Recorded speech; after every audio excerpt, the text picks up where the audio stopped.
Trevor, the traction engine, enjoyed living in the vicarage orchard. Edward came to see him every day, but sometimes Trevor didn't have enough work to do. "I do like to keep busy all the time," he sighed one day. "And I do like company, especially children's company." "Cheer up," smiled Edward. "The Fat Controller has work for you at his new harbour. I'm to take you to meet Thomas today." "Ah!" exclaimed Trevor happily. "A harbour! The seaside! Children! That will be lovely!"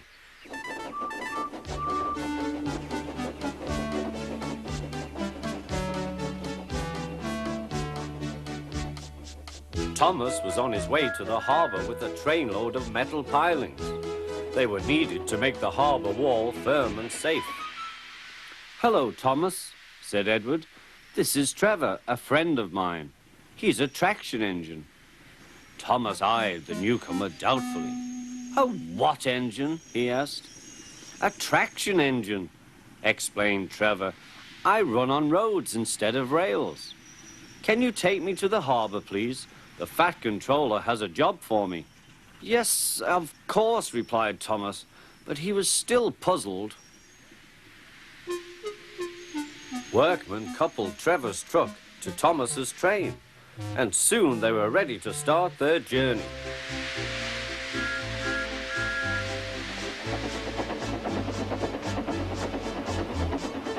"I'm glad the Fat Controller needs me," called Trevor. "I don't have enough to do sometimes, you know, although I can work anywhere, in orchards, on farms, in scrapyards, even at harbours." "But you don't run on rails," puffed Thomas. "I'm a traction engine. I don't need rails to be useful," replied Trevor. "You wait and see."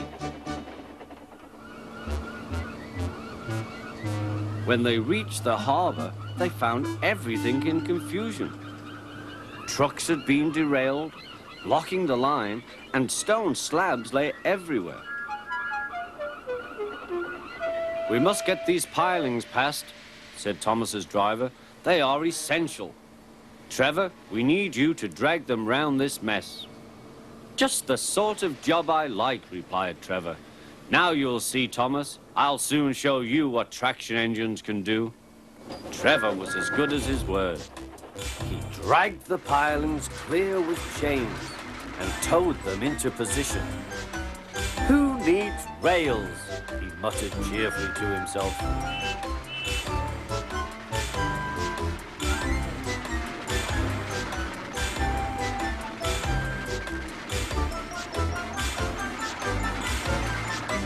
Later, Thomas brought Annie and Clarabelle to visit him. Thomas was most impressed.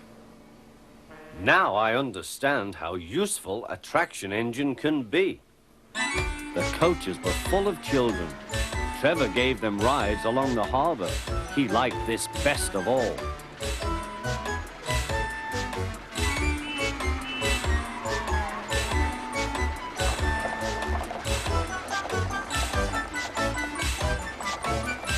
"He's very kind," said Annie. "He reminds me of Thomas," added Clarabelle. Everyone was sorry when it was time for Trevor to go. Thomas pulled him to the junction. A small tear came into Trevor's eye. Thomas pretended not to see. He whistled gaily to make Trevor happy. "I'll come and see you if I can," he promised. "The vicar will look after you, and there's plenty of work for you now at the orchard. But we may need you again at the harbour someday." "That would be wonderful," said Trevor. That evening, Trevor stood remembering his new friend Thomas, the harbour, and most of all, the children. Then he went happily to sleep in the shed at the bottom of the orchard.